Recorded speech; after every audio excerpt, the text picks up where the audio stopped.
Okay, good morning, everybody. Good morning to everybody here in the room, everybody online who is following us on our web stream, Facebook or Twitter.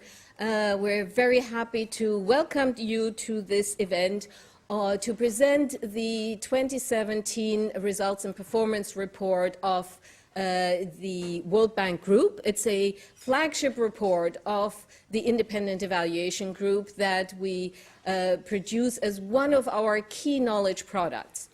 Every year we track the trend lines of the performance of the World Bank Group so that leadership, both in the board, senior management, middle management staff and stakeholders outside can know whether the World Bank Group is delivering the promised results to its shareholders, to the client countries that are borrowing from it. This is particularly important to understand the development effectiveness of the World Bank Group.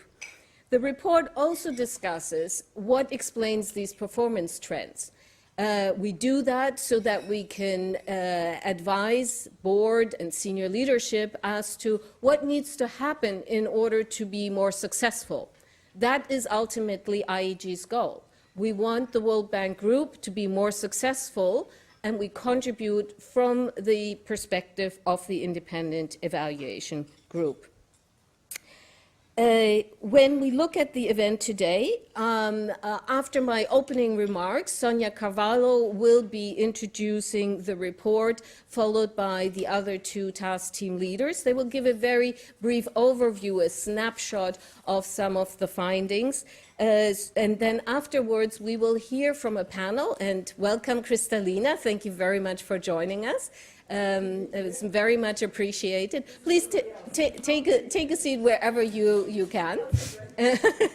and so we will be joined by Kristalina, Hans-Peter Lankes, and Ottaviano Canuto from the board.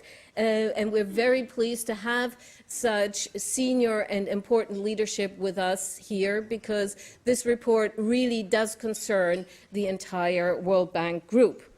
Now, a couple of years ago, we introduced a theme chapter for each year so that we're not just talking about trend lines, but we're using the report to look at a particular subject matter.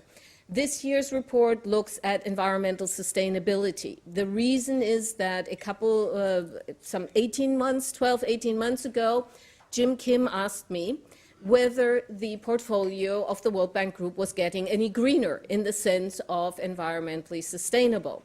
I had to admit we didn't have the data on our fingertips, so our team did an investigation, reviewed what do two sets of portfolios look like, and has that become greener? The answer is yes, it's 4%.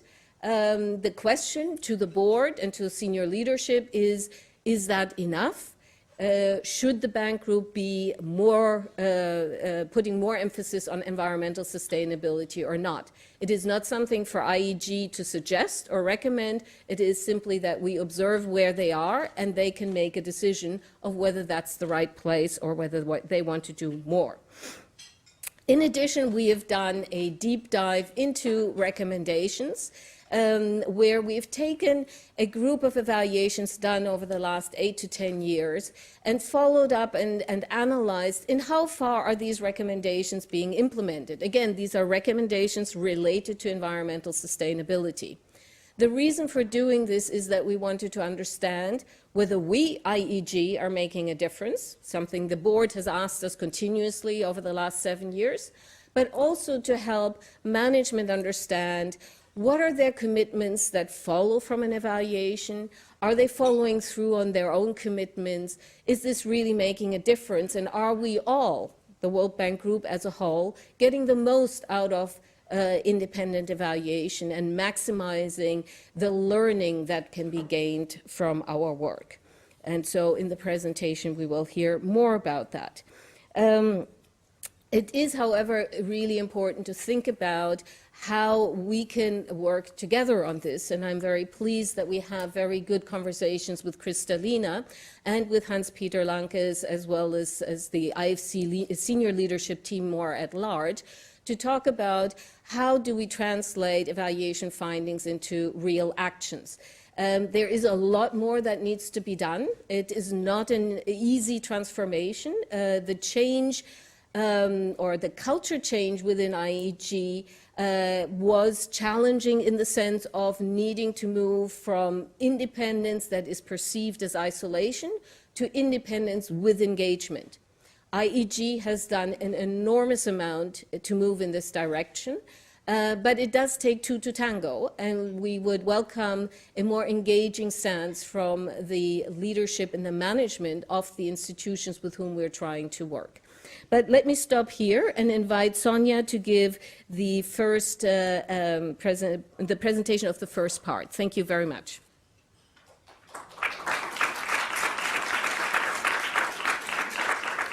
Thank you, Caroline, and thank you to each one of you for your commitment to the bank's development effectiveness, as evidenced by your coming to our launch first thing this morning. Thank you. As Caroline mentioned, I will speak about the overall performance of the bank's project portfolio, specifically that of IBRD and IDA, and my colleague Aurora will do the same for IFC and MIGA.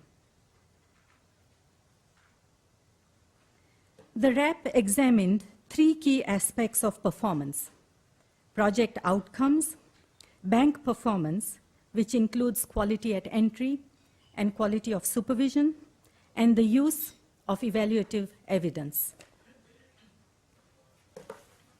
The RAP found that project outcomes exceeded the corporate target by volume of net commitments, 84% versus the corporate target of 80%, as shown by the horizontal bar in the chart.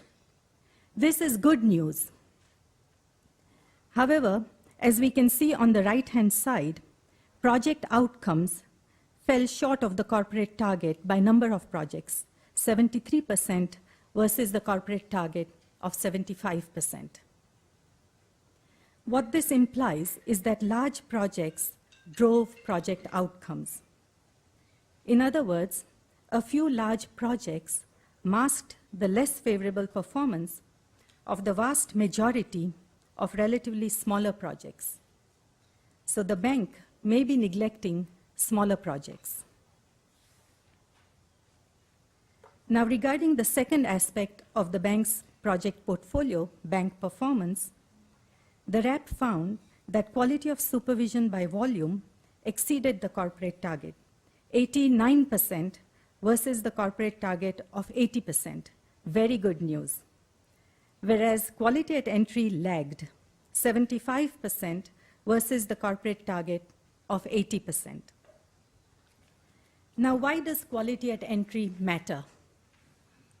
While it is true that design weaknesses can be fixed during supervision, doing so is a less efficient solution than having a robust project design right from the start.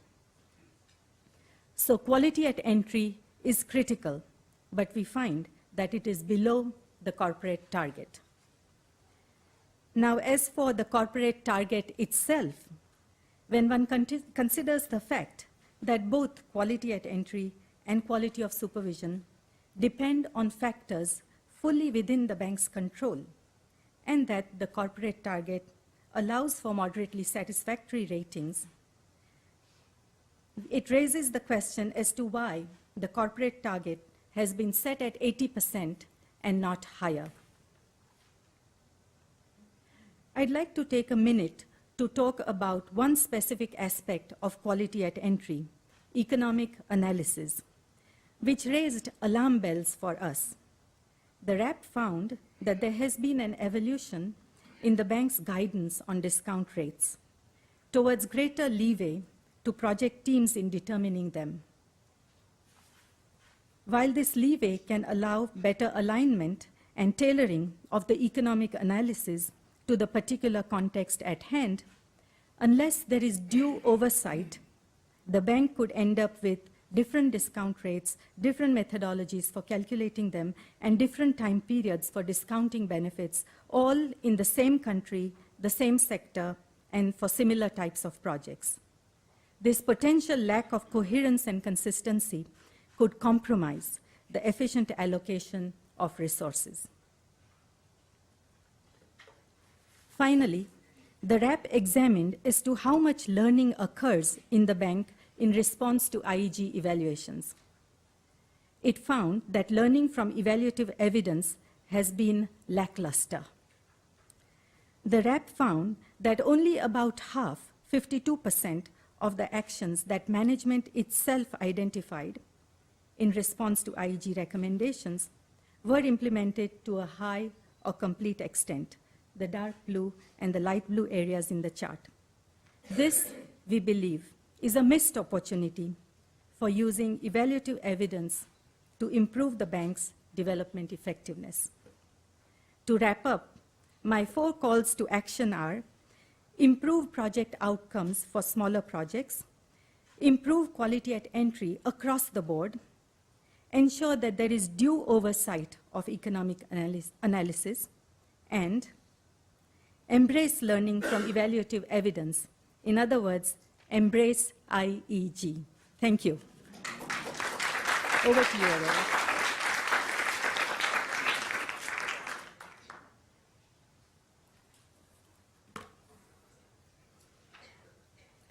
Thank you, Sonia. Good morning, and thank you to everyone for coming. I am going to present the development results and performance of IFC investments, IFC advisory, and IFC and MIGA guarantees. So how did IFC investments perform in the 3 calendar year period ending in 2016? Development results fell by 10 percentage points from 60 to 50%. The fall in positive outcome ratings affected projects in IDA and non-IDA countries, in FCS and non-FCS countries, projects in 5 regions, and projects of 3 IFC industry groups. Notable exceptions were the improved environmental and social performance ratings in calendar year 15, high outcome results of projects in South Asia, and by the infrastructure group. Of concern, however, are the weak ratings of IFC's unique value added, or what we refer to as IFC's additionality.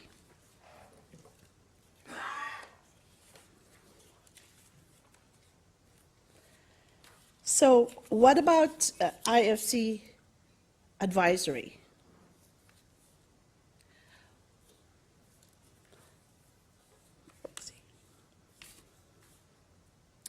Weak development results were also evident across the board, including in IDA and non-IDA countries, FCS and non-FCS, and in all projects in all regions. While the delivery of expected products and services was successful, expected outcomes were not achieved. The outputs had weak strategic relevance, and they were not delivered efficiently. Of equal concern, again, is that IFC's role and contribution was also rated low. So what explains this slippage?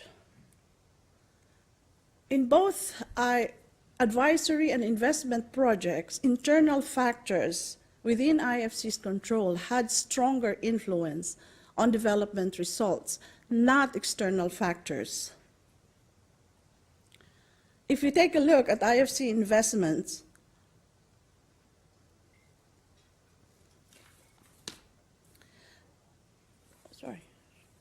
we look at IFC's investments, what matters more is the quality of IFC's upfront work, or screening, appraisal, and structuring, and IFC's unique value added, and these factors are all within IFC's control.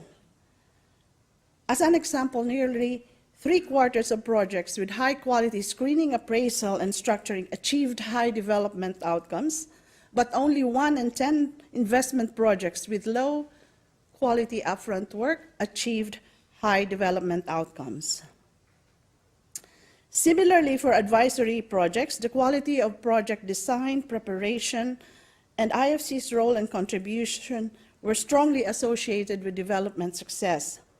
9 in 10 advisory projects with high-quality project design and preparation achieved high development effectiveness, while only about 1 in 10 projects with low-quality upfront work achieved high development results. In fact, if IFC's upfront work is rated low, as you can see from the upper left-hand corner, the likelihood of achieving development success is equally low. What about MIGA? Over the 6-year period ending in fiscal year 16, development ratings stayed flat. Financial viability ratings have declined, which affected the project's sustainability. MIGA's role and contribution was also rated lower. Nonetheless, there are notable exceptions. Development ratings of projects in either countries improved, and so did the environmental and social performance of MIGA projects. And from a very low base, the quality of MIGA's due diligence work vastly improved. To sum up, reversing the slippage in the results and performance of IFC investments and advisory rests within IFC's control. MIGA's static development results can be enhanced through improved information collection on project performance, better management of project documents, strengthening its underwriting methods, and improved project performance reporting in self-evaluations. With this, I thank you for your attention. I will now call upon my colleague Stephen Hutton, who will present the findings on the special topic.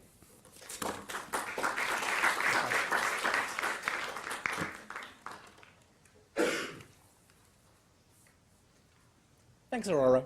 Thanks, everyone, for coming.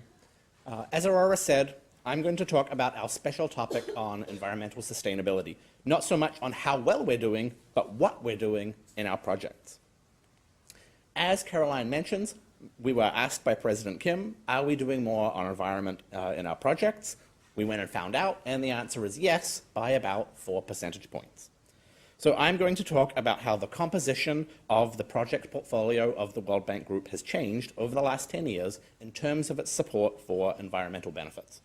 First for the World Bank, then for IFC and for MIGA. So we talk a lot about environmental sustainability and our high-level corporate strategies. The twin goals on poverty reduction and shared prosperity are to be achieved in a sustainable manner, including environment. The forward look emphasizes sustainability and resilience, including environment. We have a World Bank Group environment strategy. We have sustainability frameworks for IFC and for MIGA. We have a climate change action plan. We have a forest action plan. We have a lot of strategies that emphasize environment. Many of these in particular emphasize the need to mainstream elements of environmental sustainability across the portfolio. But what are we actually doing in practice? First, I want to talk about the World Bank, IDA and IBRD, plus some trust funds. So this figure shows how the share of project components with potential environmental benefits has changed over a 10-year period. So look at this panel here on the right. The share of newly approved projects with any potential environmental benefits has increased by 4 points, from 33 to 37% between a period a decade ago, 2008 to 10, versus the last 3 years, 2015 to 17. We also looked at the type of environmental benefits being supported in our projects. The World Bank Group's environment strategy talks about environmental sustainability in terms of 3 things. Clean, meaning climate change mitigation and pollution abatement. Green, meaning sustainable management of natural resources. And resilient, including resilience to climate shocks and disaster risk management. We adopted this framework. So looking at now the leftmost part of the graph, we can see clean has increased from 19 to 22% of the portfolio. This has been driven largely by increases in support for climate change mitigation, particularly renewable energy. yet support for energy efficiency has declined. For green, in the second panel, there's been an overall decrease in support from 13 to 10%. Increases in support for management of forests and fisheries have been smaller than a reduction in support for, in particular, biodiversity conservation, water resource management, and improvements in irrigation efficiency. The largest change has been a doubling in support for resilient benefits, from 5 to 10%, including support for infrastructure and institutional reform and capacity building. So the main story is an increase in climate change mitigation and climate change adaptation where we've had corporate priorities and specific targets, but a decrease in support for some other aspects of environmental sustainability. Where are the environmental benefits, institutionally and by country? Most projects with potential environmental benefits are in the Sustainable Development Practice Group. Yet there have also been some increases in human development practices, things like resilient schools, disaster responsive safety nets, and in economics and finance, including environmental actions and policy lending. More projects with environmental benefits are in higher income countries than in lower income countries, and the gap has been widening over time. Low-income countries in particular have many serious development challenges, and environment isn't always a high priority. Our largest clients are overrepresented in their share of environmental support as compared to smaller clients, which are underrepresented. So the 10 largest borrowers by volume had roughly a third of all of the project components, but half of all of the project components that had potential environmental benefits. IFC has also increased the share of its projects with potential environmental benefits by 4 percentage points. Look at the rightmost part of the figure, 31 to 35%. The overall composition hasn't changed much over time. Most of the support has been for climate change mitigation, renewable energy and energy efficiency, and water pollution abatement through wastewater treatment. There have also been green benefits in agribusiness and forestry. MIGA has also increased its share of projects with potential environmental benefits from a low base. This has accompanied a shift in its portfolio from the financial sector towards real sectors such as transport and energy. So the message I want to leave you with is that all three institutions have increased their support for environmental sustainability over the past 10 years for the World Bank and IFC by 4 percentage points. So it's for management and the board to decide if this has been enough. Thanks very much for your time. Let me hand back to Caroline to introduce the next speaker.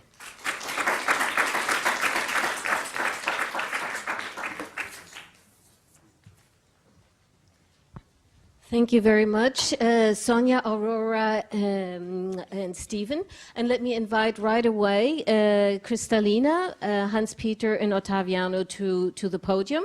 We will hear from each one of them their reflections, their reactions. And I want to acknowledge once more, Kristalina, thank you for being here. I know you are an extremely busy woman, and you have a hard stop. You have to leave. You have something else to go to. So. The board, no less. Ottaviano will stay here with us, so we have one hostage. And so I want to start with you. As you can hear from our report, we find that actually the power rests with you in operations. You actually are in control of your destiny in the sense of driving the success through good project preparation, high quality design, as well as good supervision. How do you see that message resonates with the bank group? How do you feel, something will change? Because this has been a continuous effort from IEG's part.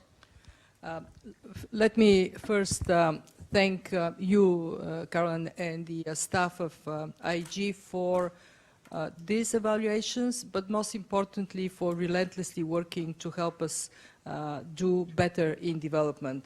How many in the audience are IEG? Raise your hand. Okay, so now imagine you guys, I'm giving you a big hug.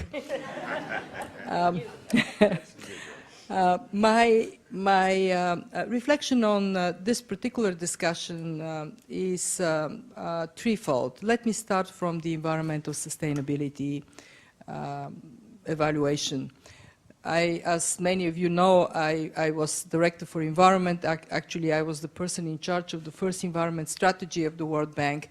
And this strategy was about mainstreaming environment, recognizing that, yes, we have to continue to do specific environmental interventions, but what matters even more is to what extent we can integrate environmental sustainability. What I see in the performance of the bank, and of course we would discuss it very thoroughly with the rest of management, are two things. One, the good news is that there is an increase. There is more that we do on environment. Your question is very well posed. Is that enough? And clearly, given that we only have one small planet, the answer is no. We have to strive to do more. Do more, we already actually committed, because with the capital increase package, we have specifically committed to do more on climate action. And that would drive climate action. But that takes me to my second comment, and it is one that I can assure you we would take very seriously. And it is the relative share of climate action versus biodiversity conservation, natural resource management, forests, waters, land, the part of the environmental agenda that is not directly linked to climate. Now, we have to recognize that most of the environment agenda is directly linked to climate, because most of what we do on resilience is about land management, forestry, and the oceans, what we do in these areas. But it is rather concerning, not just for the bank, for the world as a whole, that climate change is now, broadly speaking, embraced. And yet in conversations, there is now a bit less space for the rest of the environment, if you wish. Colleagues who work on biodiversity struggle to make sure that biodiversity is seen as a critical economic good, not only the right thing to do for the planet, which it is, but also a very important economic good. So we would take that message that comes from your evaluation. It is actually reflecting reality beyond the World Bank, in the world, of that predominance of climate discussions vis-a-vis natural resource management environment. There we have a particular objective to pursue, and it is to link much more our work on agriculture, rural development to natural resource management. Why? Because we know that the world is consuming more food and will consume even more. But if we fail to make food production, food consumption environmentally sustainable, we are in big trouble. So I'm actually coming from a very complicated trip, but one of the legs of a multi-legged trip, I felt like, what was the name of this animal that has 100 legs?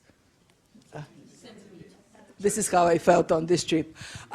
One of the legs was actually to take part in a discussion on food systems in Stockholm, and it is so incredibly important to recognize that this discussion is directly relevant to conversation of environmental sustainability, very big time. So just to give you that assurance that we hear your message, we hear it on are we doing enough, we hear it on the relative composition. I want to leave you on that topic of environment with one thought for you in your evaluation work. And it is how we assess mitigation and adaptation as part of climate action. In my heart of heart, I am convinced that we have to rebalance further mitigation and adaptation in favor of adaptation. Yes, mitigation is absolutely critical. We have to act very rapidly and very decisively on that front. But we have to acknowledge that the climate change train has left the station. And it is the most vulnerable communities, the most vulnerable people, the most vulnerable countries that are at highest risk. And it gave me a great deal of satisfaction to see resilience growing in all the organizations. And I think this is an area where we have to continue to focus a lot of our work. So let me move to the second topic of today, and it is the performance of the portfolio. Again, thank you for the work you do. We take it quite to heart. Obviously, good that in overall we are exceeding in volume terms. It is true you have to concentrate our attention on the smaller projects, and I can tell you we are looking into smaller projects. Here is the reality. Where and when do we do small projects? We do small projects in small countries. Everything else equal, very often these countries have much less capacity to implement, to design and implement projects. I'm thinking of small island states. We have hard time to deliver in small island states because of constraints on capacity. And we do small projects when we are trying to learn something that we can then scale up. So by definition, there is a higher risk of failure when you are experimenting. This being said, one thing that we are worried about is the allocation of time of our senior and most seasoned staff. And what can we do to create incentives for staff to work in smaller countries? That has been traditionally a struggle in the bank. The best have choice. The best of our staff have choice.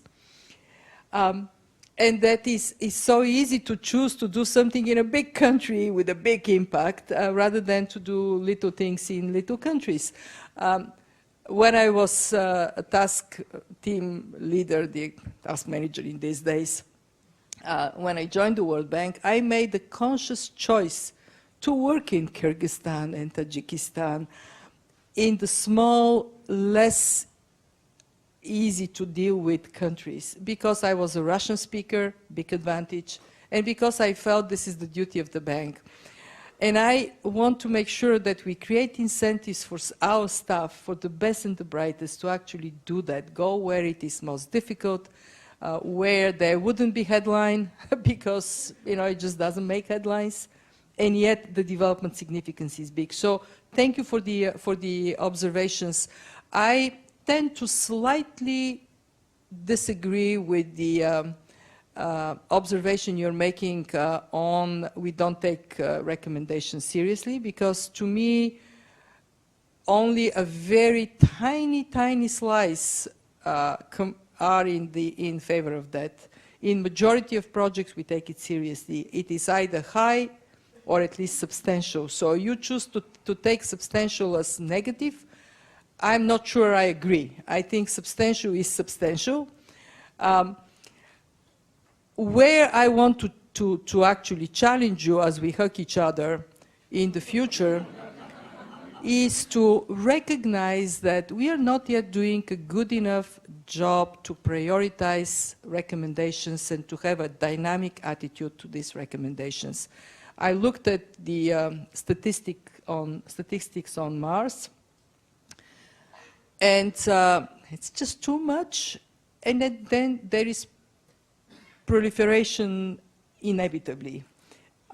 So maybe as we step into the future, maybe there is space for us to prioritize a bit more.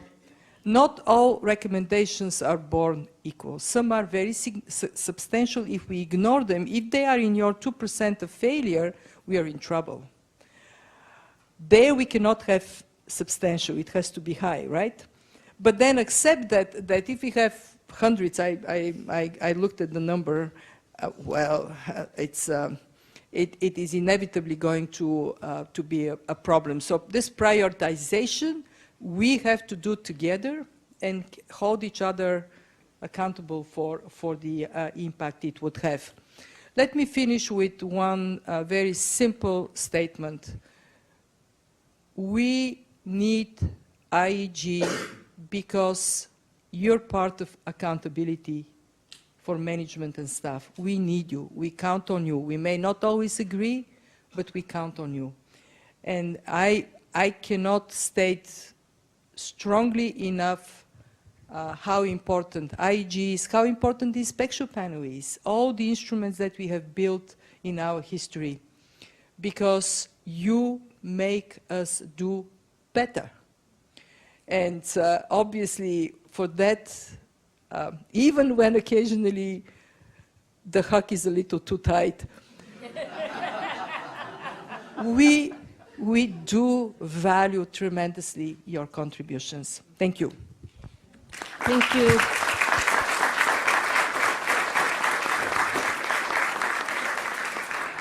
Thank you very much, Kristalina. Very inspiring, and what I hear is very clear goals on environment. I think that tallies with our observation that in the areas where management sets clear goals, you achieve them. It's in your power, signaling clearly to staff. Staff picks up what you want them to do. I hear that you've asked us to look into the methods for assessing mitigation and adaptation. I'll leave that with the team to see whether and what we need to do differently.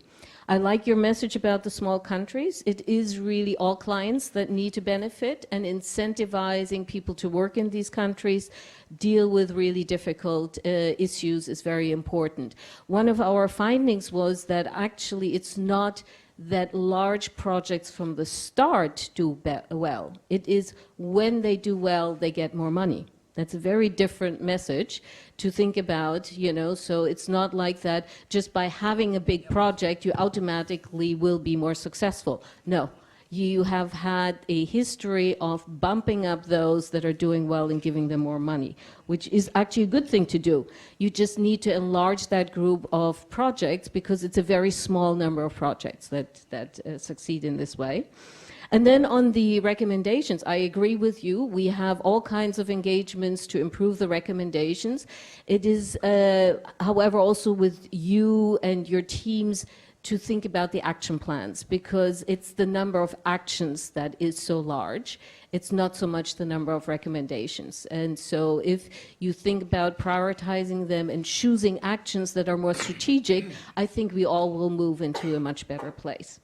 Now let me invite Hans-Peter, IFC. We've had a number of engagements with you from actually the previous RAP, or the one before even, I'm sorry, I'll lose always track of time, where we found that the performance on the investment side was declining. And at the board, I don't remember whether it was you personally, but the IFC representative invited us and said, let's unpack the data together. Let's understand why this is happening. Tell us a bit more what happened since. Are there changes? What are you doing to address the underlying problems? Good, and thank you, Caroline. First of all, thanks for having me here. Thanks for this report. I wanted to start with what Kristalina has ended on, that tone that IET is playing a key role in keeping us focused on results. And I think it's been doing so increasingly and successfully in these recent years. We've had a very constructive engagement. You have pointed out these uncomfortable trends, but you've also worked with us to try to diagnose them and to find out how we best address them. And that is where I would like to focus on, and you're kind of asking for that. So these trends are clearly not trends that that we should have, that we like to see and that we should have. They are in part because our projects do not have the impact that they should have. They're in part because we are not very good, or we have become less good at defining the impact, at specifying how we want to get there, and then sticking to these plans. It's in part because we have become less good at adapting to changing environments. The dynamic sector, the private sector is a dynamic environment. Project circumstances change. We have not been very good at adapting our objectives in those circumstances. There are a variety of things that come out from these diagnostics. And we have, as you know, since last year, since you first pointed to the decline in investment development effectiveness, based on the work of a task force that included IAG, come up with a very comprehensive list of actions to take. And some of the most important ones have to do with accountability for results. There is now a new accountability and decision-making framework that started coming into place last year for individual projects, is now going to go full-fledged in July for the whole range of project decision-making, and by the way also for advisory decision-making, and defines more clearly the individual accountability of managers for these results. That is something that perhaps after the reorganizations that we had a few years ago, and then a continuous change in the organizational structure, got lost. That's one of the results of this diagnostic that we did together. So we have moved to strengthen that. We're also aligning incentives for development impact, the scorecards. We're specifying development results in scorecards. Those get cascade down to individual teams. They get very significant weight in team and individual performance measurements. That is in place. We have strengthened proactive portfolio management. You know the organizational changes around the portfolio department that has so strengthened the independence of the portfolio management function.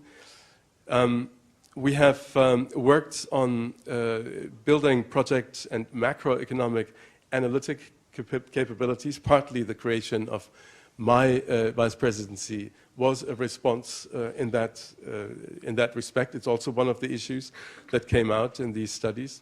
So there's a range of actions that we have taken. I don't want to bore you with the whole slew. There's also the introduction of the AIM, the anticipated impact measurement and monitoring framework for projects, which is a very big step for IFC. It's an end-to-end assessment and management towards development effectiveness, starting ex ante far up the project cycle and going all the way down. And that is going to be an annual exercise in which every project is going to be reviewed for where it stands in meeting these objectives. That should help, especially since the scores that we associate with projects at entry and during the monitoring period are part of the annual performance targets of each team. So that we would expect to improve the results on the investment side over time. Now, there are going to be lags. As you know, you review projects from the past, and we are going to have to deal with that stock, at least in the next couple of years. There's some fairly determined action being taken on the portfolio side to weed out and address issues now that can be addressed on the existing stock of projects, and still there will be a certain lag before things get better. On the advisory side, it's almost even more uncomfortable what you come in. These trends are sharper. We have taken certain organizational steps, and those are in good measure also to ensure that accountability sits where decision-making authority sits. And we have, following the PCR window in February, March of this year, had a very determined effort with SWAT teams working with our advisory portfolio managers, looking at every one of these projects to see what the weaknesses are and trying to address them. We have closed projects, quite a proportion actually, that we felt were going in the wrong direction. and try to address issues. So we're taking fairly determined action, and looping back to the beginning of what I said, this is really thanks to the work that IEG has done and your constructive engagement with us in finding solutions. On the more positive side, the environmental results, we see them as a positive statement on efforts that IFC has been making. I think they could look even better if the scope of activities covered in IEG's study were a little bit wider. There is work on the resilience that is not directly investment related that IFC is doing, the development of the green bond markets, for instance, standard setting, all the work through the sustainable banking network that we are doing, which we feel is very important, which are big headline initiatives for IFC, which are not directly covered. We believe that we have really stepped up on this front, and this is beginning to show, mostly, as Kristalina said as well, mostly on the climate front, because this is where we are setting these targets.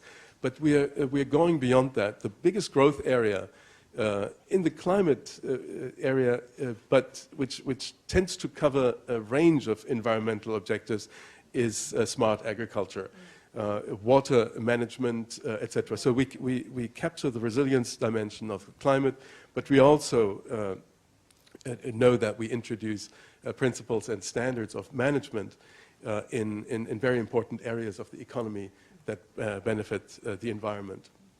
Excellent. Thank you very much. And yes, we totally recognize this is just a snapshot of certain sets of portfolios, and there are other evaluations on the environment that we are undertaking and will be programming. So we will be recognizing the good work done in this area. Kristalina, I know if you need to run, please feel free to go.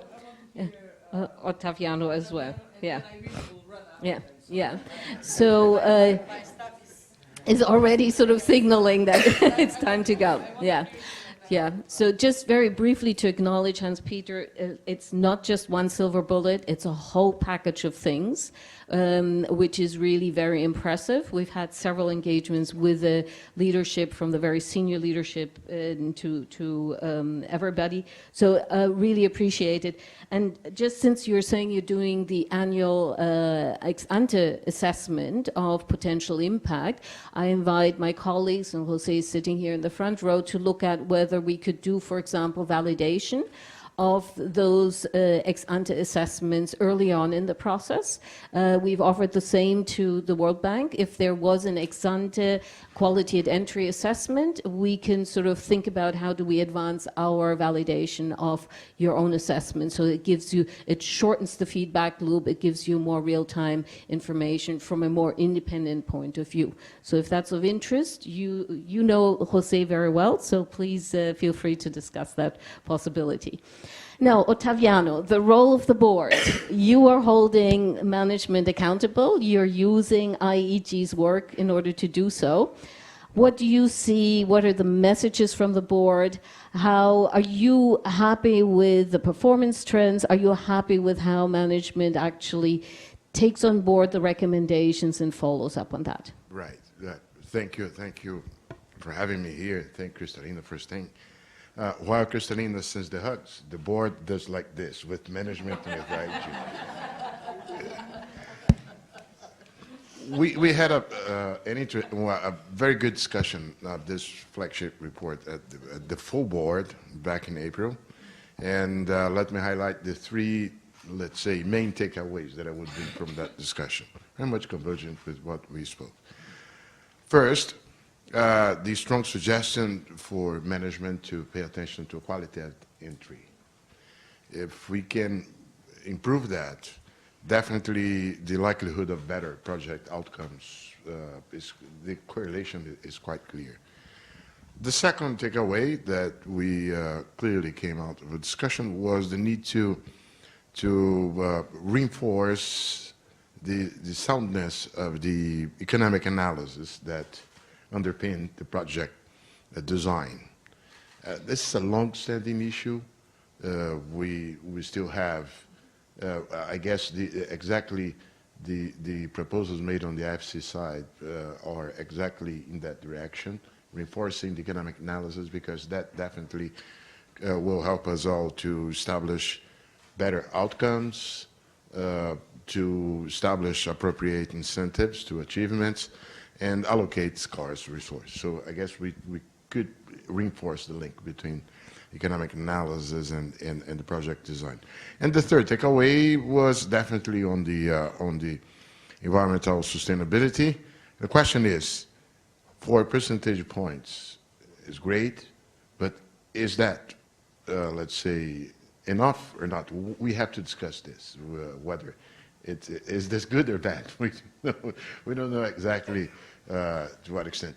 An issue, quite an important one. I come from a large country, a high middle-income country, and it's known that getting better projects is easier in these countries where there is capacity. But if we really want to have a global public goods, we have to make an effort not to simply confine ourselves to this. We do have issues on incentives and on accounting. Kristalina, Hans-Peter. Let me give an example on that, and then I will finish. Last year, we approved a project in one of my countries, in the Philippines, on flood management, with a high content of greenery. And the Asian Infrastructure Bank came and offered to top on it. Great, triple win. Good for the Philippines, good for the AIIB, which could piggyback on the quality of our job, and good for us, because our project was. Now, as I understand, the part associated from the AIIB does not get into our accounting of green, because it's not money from the bank. I think we should, as we move to a scenario in which we will do more things like those, we should be careful. If I were staff, I would think twice, oh boy, I'd rather try to do it myself, take it all, because otherwise part of the credit I will not lose.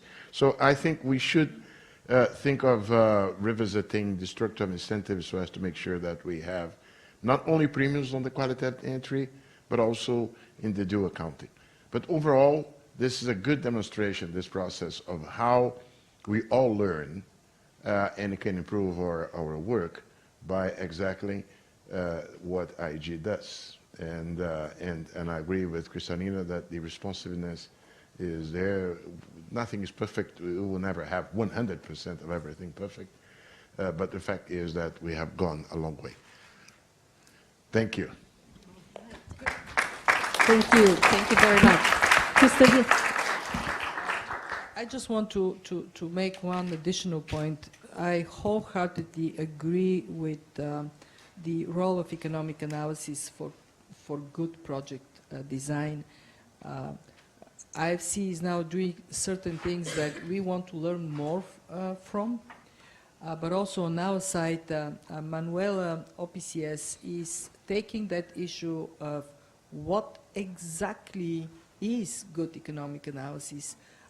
The evaluation says too much dispersions, too much difference across projects in how that is being done. Not healthy. I take that very seriously. Just to say that I didn't mention it when I spoke, but I wholeheartedly agree with this point. And with this, I apologize. Okay, thank you so much. Thank you.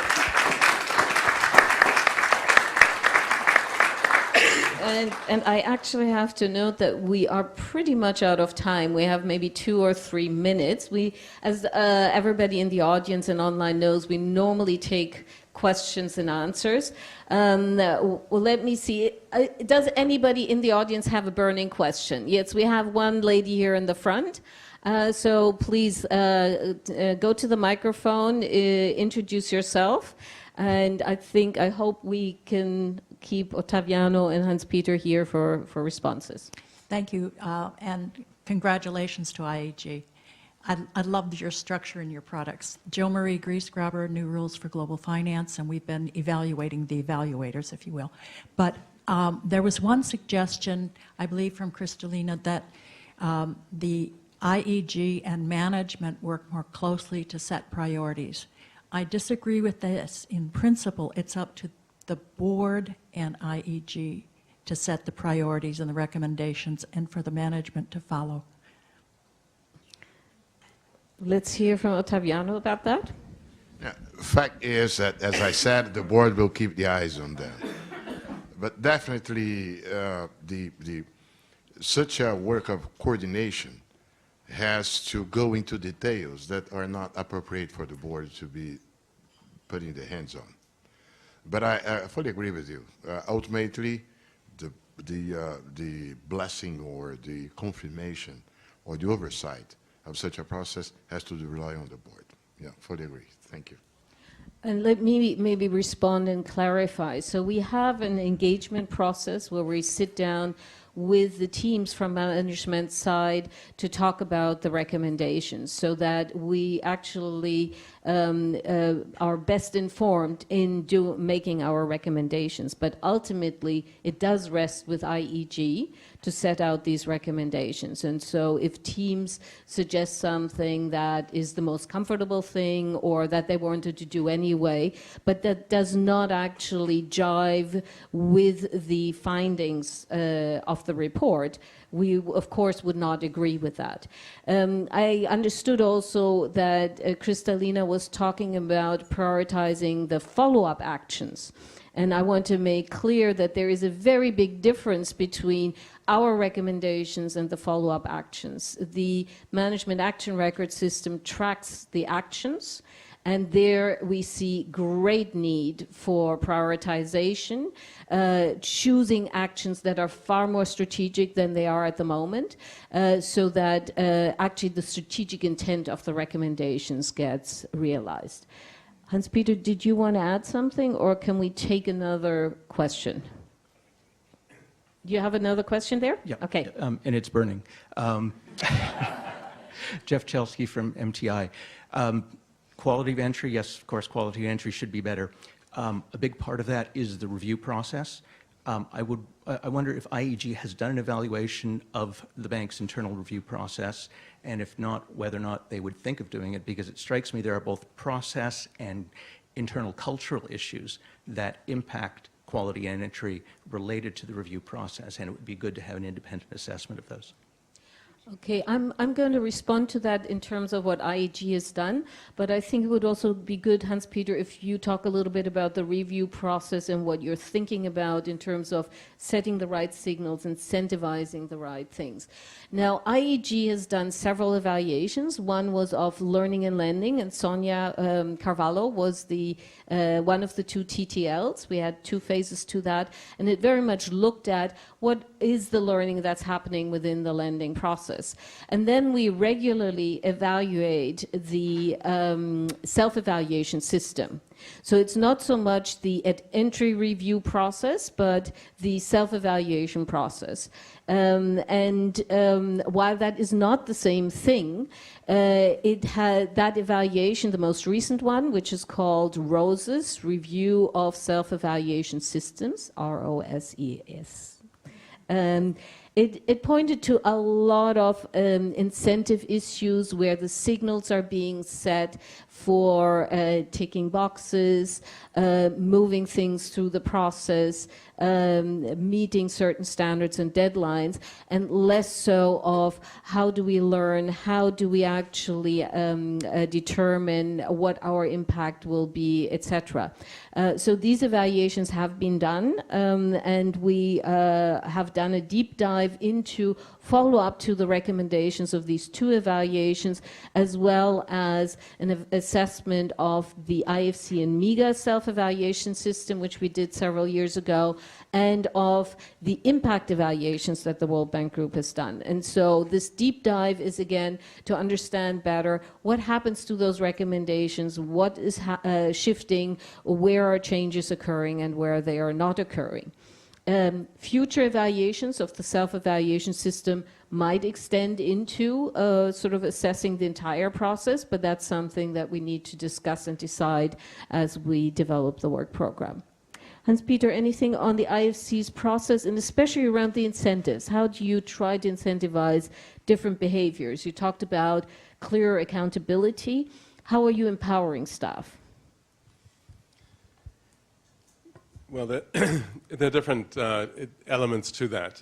One is that we have it in the job description of managers in our industries. If you talk about advisory, let's take this as an example. We are putting it into the job descriptions and into the annual performance accountability of regional heads of industry to account for the quality of delivery of advisory. This is not something that has been that clear so far.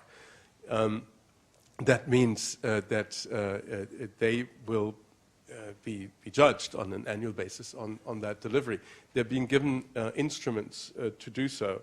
So one thing we found is that we need to beef up our M&E function, which has suffered a little in recent years. We will make that M&E function available on a project-by-project basis. Just to be very clear, we will be charging projects a fee for M&E evaluation. This will be systematically happening across all projects. That's part of the new business model for advisory that is coming into place now, in order to give us that capacity and in order to give these regional heads of industry the capacity to perform their accountability function. The process itself is not changing itself. We have these project supervision and completion windows which will continue. It's the supervision of that process and it's the direct hands-on engagement by management that is changing. And is already changing by having appointed regional heads of operations to take direct charge of the portfolio management process for advisory. So there are a variety of little steps, but they all come together in the issue of individual accountability and of giving them the means to implement their supervision role. The other dimension which is interesting here is the AIM process, where we will have an annual checkpoint on every single investment project for delivery against objectives. And that is going to start in 19. 18 has been the year in which we've rolled out the ex-ante side. In 19, we are now going to put in place the ex-post side as well.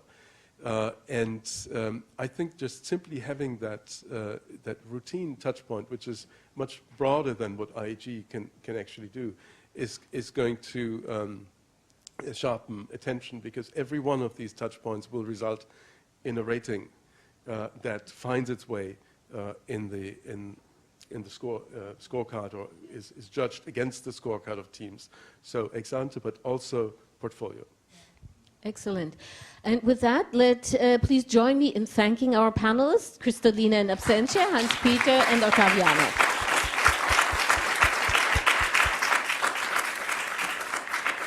Thank you very much. A conversation to be continued.